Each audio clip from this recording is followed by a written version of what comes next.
Good afternoon students. आज चर्चा करेंगे लॉ ऑफ टैक्सेशन पे 3 ईयर एलएलबी के 5वें सेमेस्टर का दूसरा पेपर। ठीक है, तो लॉ ऑफ टैक्सेशन में पिछली क्लास में हमने चर्चा की थी, सैलरी हेड को अच्छे से समझा था, वो कंप्लीट हो गया था।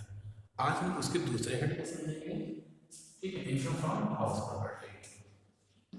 इनकम from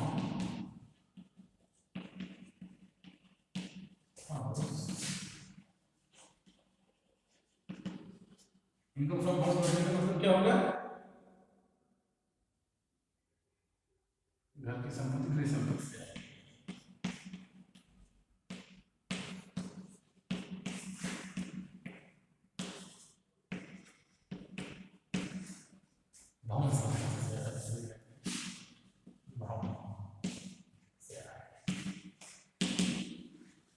ठीक है। हाउस फ्रॉम हाउस ऑफ क्या कहेंगे? Income from house property. यानी कि जब हमने देखा था इनकम कितनी तरह से अर्न की जा सकती है। इनकम टैक्स एक्ट में हमने 5 सेक्शन दिए थे। सैलरी था, इनकम फ्रॉम हाउस प्रॉपर्टी था, पीजीबीपी था, ठीक, और क्या था? पीजीबीपी के बाद कैपिटल गेन था और इनकम फ्रॉम अदर सोर्सेज था। उसके जो दूसरा सेक्शन है, ये दूसरा हेड है सेक्शन 22 से 27 इनकम टैक्स एक्ट 1961। ठीक, सेक्शन 22 से लेकर 27 तक क्या है? Income from house property. अब इनकम फ्रॉम हाउस प्रॉपर्टी का मतलब क्या होता है? ठीक है, कोई भी व्यक्ति के पास जब घर होता है, उस घर से यदि वो किसी को किराए पे दे देता है या कोई काम के लिए यूज करता है, तो क्या माना जाएगा? वह इनकम फ्रॉम हाउस प्रॉपर्टी माना जाएगा, घर से आय मानी जाएगी। ठीक है,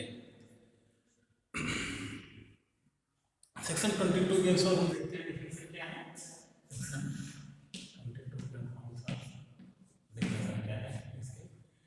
इसकी डिफिनेशन को हम समझते हैं क्या है। इसकी डिफिनेशन में ये है कि income from house of property की मतलब क्या होता है?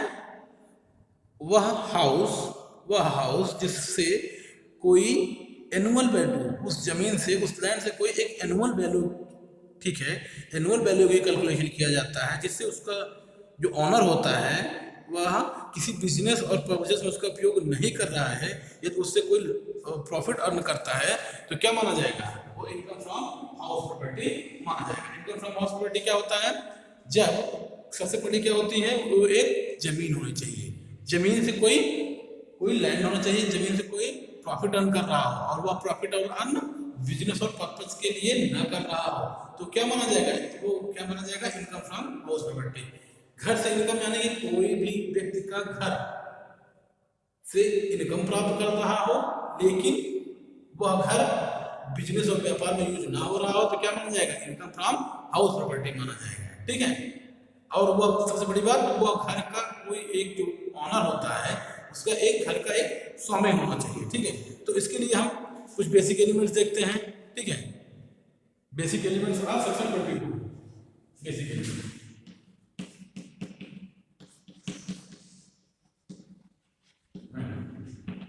ठीक, सबसे पहले क्या होना चाहिए? सबसे पहले क्या होना चाहिए? सबसे पहले होना चाहिए building must be existent. Building must be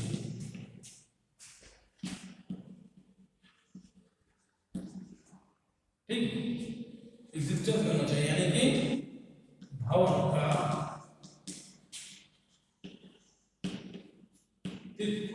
होना चाहिए। ठीक, क्या होना चाहिए? Building must be existence. कहने का मतलब क्या है? पहला क्या है? भवन का अस्तित्व होना चाहिए। भवन का अस्तित्व होने का मतलब क्या है? जमीन का अस्तित्व में होना चाहिए उसका। यदि जमीन तभी अस्तित्व में मानी जाएगी जब वह एक कोई इसको देख सकेगा। ठीक है, उस भवन के बारे में होना चाहिए, उस पर बिल्डिंग खड़ी होनी चाहिए, जमीन, ठीक है, भवन का अस्तित्व होना चाहिए। खाली जमीन पे कोई कुछ भी नहीं कर सकता, यानी कि भवन जमीन के ऊपर स्थित होना चाहिए। ठीक है, यानी भवन के अंतर्गत मकान क्या होता है, मकान भूमि से जुड़ा होना चाहिए।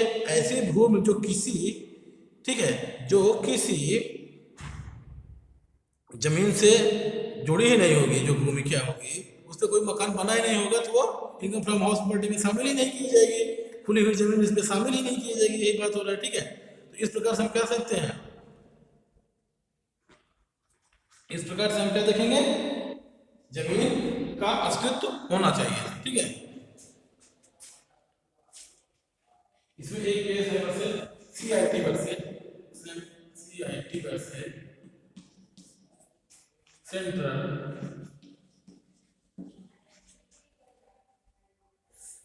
सेंट्रल क्या है, central cinema private limited, central cinema studio private limited. अब इसमें एक सिनेमा हॉल होता है, ठीक, एक सिनेमा हॉल होता है। ठीक है, सिनेमा हॉल कुछ दिन के लिए चलता है, कुछ दिन बाद वो खाली हो जाता है। ठीक है, सिनेमा हॉल बंद कर दिया जाता है, लेकिन वो जब सिनेमा हॉल बंद कर दिया जाता है, उस सिनेमा हॉल का प्रयोग गोडाउन के रूप में किया जाने लगता है। ठीक, जो उस गोडाउन से प्रयोग जो इनकम हुई तो क्या माना जाएगा, कोर्ट ने क्या कहा, यह इनकम फ्रॉम हाउस प्रॉपर्टी में इंक्लूड किया जाएगा।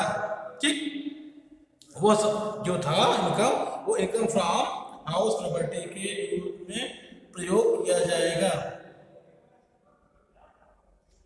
ठीक है, अब एक James Ford club versus CIT, James Ford club versus CIT, उसमें क्या है, जेम्स फोर्ड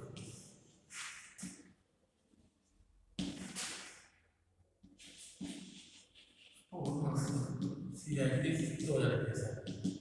ठीक, इसमें क्या हुआ था, इनकम फ्रॉम हाउस प्रॉपर्टी पे जो टैक्स लगाया जाएगा वो इनकम पर लगाया जाएगा, ना कि उस संपत्ति की 50 करोड़ की जो संपत्ति है उस पर नहीं लगाया जाएगा। मान लीजिए जमीन कोई है, उसकी कीमत 50 करोड़ है, तो उस 50 करोड़ पर नहीं लगाया जाएगा। 50 करोड़ पर उससे 10 लाख रुपए आ रहा है, 10 लाख का, तो उस पर लगाया जाएगा। ठीक है, इस पे लगाया जाएगा, ना कि इस पे लगाया जाएगा। ठीक, पहला बेसिक एलिमेंट्स समझा हम लोगों ने। दूसरा क्या है, उस बिल्डिंग का एक क्या होना चाहिए, ऑनर होना चाहिए।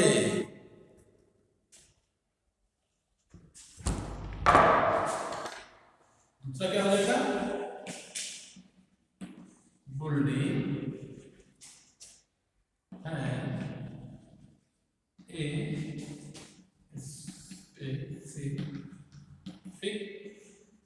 ऑनर। ठीक, भवन भूमि का, ठीक, और भवन का एक वास्तविक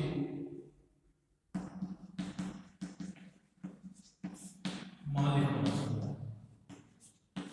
मालिक, कुल मिलाकर जो बिल्डिंग बनी हुई है उसका एक क्या होना चाहिए, मालिक होना चाहिए, स्पेसिफिक पर्सन होना चाहिए, तभी वो क्या माना जाएगा, इनकम फ्रॉम हाउस प्रॉपर्टी मानी जाएगी। इनकम हाउस प्रॉपर्टी के लिए हमने क्या क्या देखा चीजें, हमने देखा सबसे पहली चीज हमने क्या देखा, ठीक, हमने देखा क्या देखा, पहले जमीन होनी चाहिए, जमीन होने के लिए एक मालिक होना चाहिए, मालिक होने के लिए जब तक उस पर कोई मालिकाना उस पर हक नहीं होगा निर्धारित के लिए, तो हम किस पे टैक्स लगा देंगे। कोई जमीन है, उस पर बिल्डिंग बनी हुई है, उसका कोई मालिक नहीं, तो हम किस ऊपर लगा देंगे, सरकार अपने कब्जे में ले लेगी। ठीक है, इसका देखने के बाद, ठीक, तो हम इस चीज के बारे में समझते हैं। ठीक है, उसका क्या होना चाहिए बेसिक एलिमेंट में, दूसरा क्या है, ऑनर। ठीक, दूसरा मालिक होना चाहिए, मालिक होने के लिए क्या समझते हैं हम, ठीक है, इनकम फ्रॉम हाउस प्रॉपर्टी के लिए जो इनकम प्राप्त हो रही है उसका एक एप्रोप्रिएट क्या होना चाहिए, ऑनर होना चाहिए। ऑनर का मतलब क्या होता है, उसके पास सभी भी अधिकार हो जिसको चाहे वह। ठीक, ऑनर का मतलब क्या होता है, ऑनर का मतलब होता है उसकी प्रॉपर्टी पे उसका राइट हो, राइट टू यूज हो, राइट टू सेल हो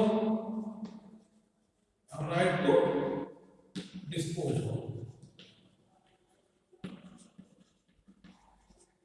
ये तीन प्रकार का जब राइट होगा तो उसका ओनर माना जाएगा। यानी चाहे दूसरा जैसा उसका प्रयोग करे, जब चाहे उसको बेच दे, जब चाहे उसको समाप्त कर दे, खत्म कर दे, जो भी चाहे कर दे। ये कितने प्रकार के राइट प्रॉपर्टी होते हैं तो क्या उसका ओनर माना जाएगा, तभी उसके इनकम पर इनकम टैक्स लगाया जाएगा, उसके हाउस पर तभी इनकम टैक्स लगाया जाएगा। ठीक है, हमने दो बेसिक एलिमेंट्स देखे। अब हम देखते हैं एक डीम डॉलर होते हैं। ठीक, अब हम देखते हैं डीम डॉलर सेक्शन 27।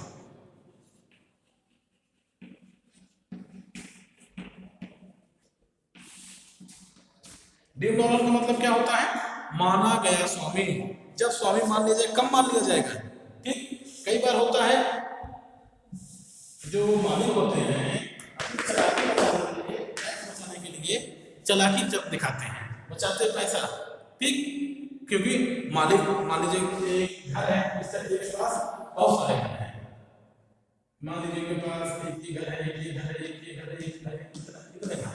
ठीक है, मालिक यही है, सबके मालिक ये है, सबके मालिक यही है। अब ये घर, अब इनके ऊपर इनकम टैक्स लगा दिया जाएगा। ये चाहते किसी दूसरे को दे देते हैं, किसी दूसरे के नाम पे कर देते हैं, बच्चे के नाम पे कर देते हैं, अपनी पत्नी के नाम पे कर देते हैं, ये कर देते हैं, जो चालाकी करते हैं। लेकिन फिर भी कुछ परिस्थिति ऐसी है कि इसमें ऐसी परिस्थिति जो बिल्डिंग्स होंगी समय इनको ये ऑनर माना जाएगा। ठीक है, तो हम कंडीशन समझते हैं। पहला क्या है? ठीक है, जब पहले में आ जाता है स्पाउस, स्पाउस पति पत्नी,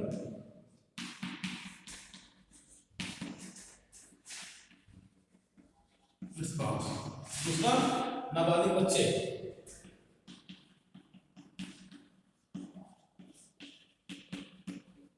माइनर चाइल्ड। ठीक, पति पत्नी नाबालिग बच्चे, पहले दो चीजों को समझते हैं। ठीक है, पति पत्नी मान लीजिए ये हस्बैंड है, यदि अपनी प्रॉपर्टी ऑनरशिप अपने पास रखते हैं, लेकिन जो इससे बेनिफिट होता है इस प्रॉपर्टी का वो अपने वाइफ के नाम कर देते हैं। ये वाइफ ने मान लीजिए है कि प्रॉफिट हो रहा है वो भी को चला जाएगा, तो इसलिए दिन दोनों यही माने जाएंगे।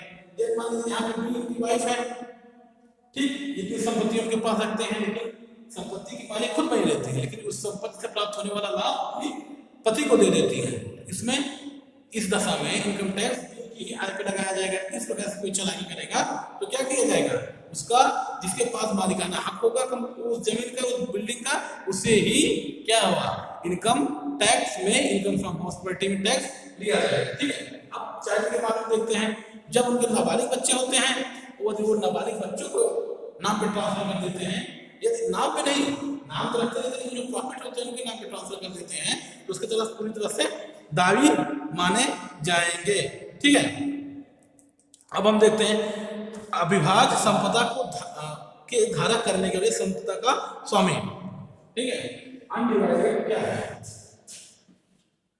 अविभाज्य संपदा है, जो संपदा अभी डिवाइड नहीं, अनडिवाइडेड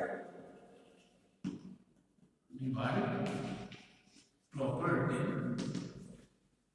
अनडिवाइडेड प्रॉपर्टी का मेन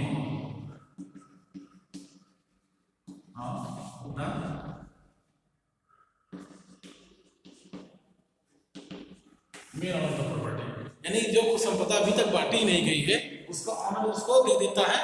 क्या है वो? जो संपदा भी बांटी नहीं हुई है उसका अपने बच्चों में यदि बांट देता है उसको प्रॉफिट, तो उसका जो मेन ऑनर होगा वही उसके लिए दायी माना जाएगा। ठीक है, अगला क्या है?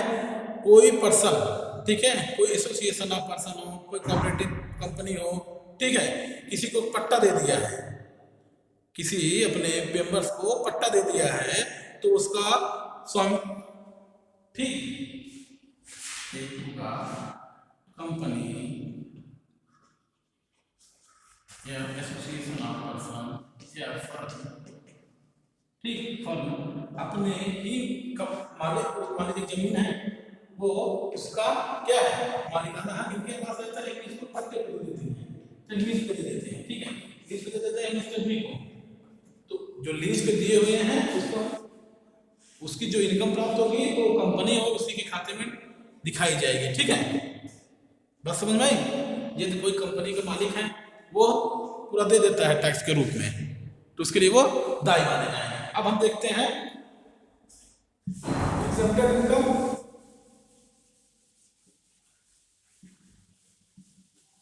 ठीक, अब हम देखते हैं exempted income. Exempted income from what? कुछ घर ऐसे होते हैं जिन पे टैक्स नहीं लगाया जाएगा। ठीक है, जो एग्जम्प्टेड होते हैं। कुछ ऐसे हाउस हैं जिसमें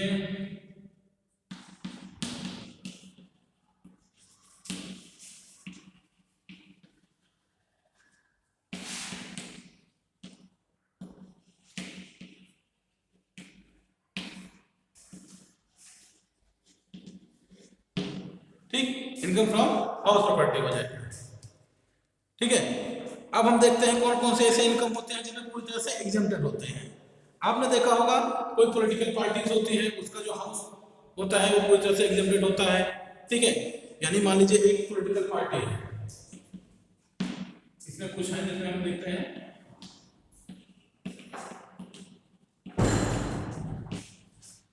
पॉलिटिकल पार्टी का जो घर होता है उसमें जितने लोग रहते हैं, जो भी होता है वो पूरी तरह से एग्जम्प्टेड होता है सेक्शन 10 में। ठीक है, अब हम देखते हैं अगला क्या है। कोई घर है, वो घर किसके लिए यूज हो रहा है? पढ़ाने के लिए यूज हो रहा है। ठीक है, तो पूरी तरह से एग्जम्प्टेड होगा, यानी रिसर्च प्रपोजल के लिए प्रयोग हो रहा है, रिसर्च के लिए प्रयोग हो रहा है। ठीक, इसे किसके लिए आ रहा है? एग्रीकल्चर के लिए प्रयोग हो रहा है। ठीक है, और किसके लिए प्रयोग हो रहा है? किसी एडमिनिस्ट्रेशन के लिए प्रयोग हो रहा है। ठीक है, और किसके लिए प्रयोग हो रहा है? मान लीजिए वो किसी इंस्टीट्यूशन के लिए प्रयोग हो रहा है, पढ़ाने के लिए। ठीक है, किसी अस्पताल के लिए प्रयोग हो रहा है, किसी खेल के लिए प्रयोग हो रहा है। ठीक है, किसी धार्मिक धार्मिक प्रयोजन के लिए प्रयोग हो रहा है। तो इस प्रकार का जितना प्रयोग हो जाएगा वो सब क्या होगा, उससे जो इनकम होगी वो पूरी तरह से एग्जम्प्टेड हो जाएगी, मानी जाएगी। ठीक है, अगला क्या है? ऐसा हाउस प्रॉपर्टी जिससे इनकम प्राप्त हो रही हो, जिससे बिजनेस और जिससे कोई बिजनेस हो रहा हो, तो पूरी तरह से वो बिजनेस है। ठीक, किसके किसके पॉलिटिकल पार्टी का ऑफिस जो होते हैं, ऑफिस ठीक, और हो जाएगा क्या? एजुकेशनल इंस्टीट्यूट, हॉस्पिटल ठीक, हॉस्पिटल हो जाएगा पॉलिटिकल पार्टी, एजुकेशनल, हॉस्पिटल। ठीक, इस प्रकार जितने भी इनकम होंगे जो हाउस रिलेटेड टू पीसीबी, जो बिजनेस के लिए प्रयोग किए गए हैं हाउस, वो पूरी तरह से एग्जम्प्टेड होंगे। ठीक है, और क्या होगा? एग्रीकल्चर के लिए, एग्रीकल्चर के जो जमीनी प्रयोग होंगे, भवन प्रयोग होंगे, उसको हमने देखा था कि एग्रीकल्चर इनकम में वो पूरी तरह से एग्जम्प्टेड होंगे। ठीक है, और क्या आप देखेंगे? कोई ऐसा इनकम, कोई ऐसी संपत्ति जो जिसमें एसएससी रहता हो। ठीक, मान लीजिए जिसका मालिक जिसमें रहता हो पूरी तरह से एग्जम्प्टेड मानी जाएगी। ठीक है, हमने क्या क्या देखा? कौन कौन देख रहा है कि इसमें पॉलिटिकल पार्टी हो गया, इंस्टीट्यूशन हो गया, एजुकेशनल इंस्टीट्यूट हो गया, रिसर्च इंस्टीट्यूट हो गया। इस प्रकार के इंस्टीट्यूट पूरी तरह से इनकम जो होगी वो पूरी तरह से एग्जम्प्टेड मानी जाएगी। जिसमें मालिक रह रहा हो वो भी पूरी तरह से एग्जम्प्टेड मानी जाएगी। ठीक है, और सेक्शन 10 सबसेक्शन 19A में क्या है? जिसमें प्रेसिडेंट का जो ऑफिस होगा, घर होगा, पूरी तरह से भूतपूर्व शासक जो होते हैं उसमें जो क्या होगा, उनका जो हाउस जो टैक्स नहीं लगाया जाएगा, पॉलिटिकल पार्टीज पे नहीं लगाया जाएगा। ठीक है, तमाम ये चीजें हमने देखी। अब हम देखेंगे अगला डिडक्शन देखेंगे। ठीक है, डिडक्शन क्या होते हैं? हाउस प्रॉपर्टी में डिडक्शन क्या होते हैं? कटौती, धारा 24 इसके अंदर डिडक्शन लिखा है। इंडियन में डिडक्शन का मतलब यह होता है कि मानव कटौती से कहते हैं, मानव कटौती,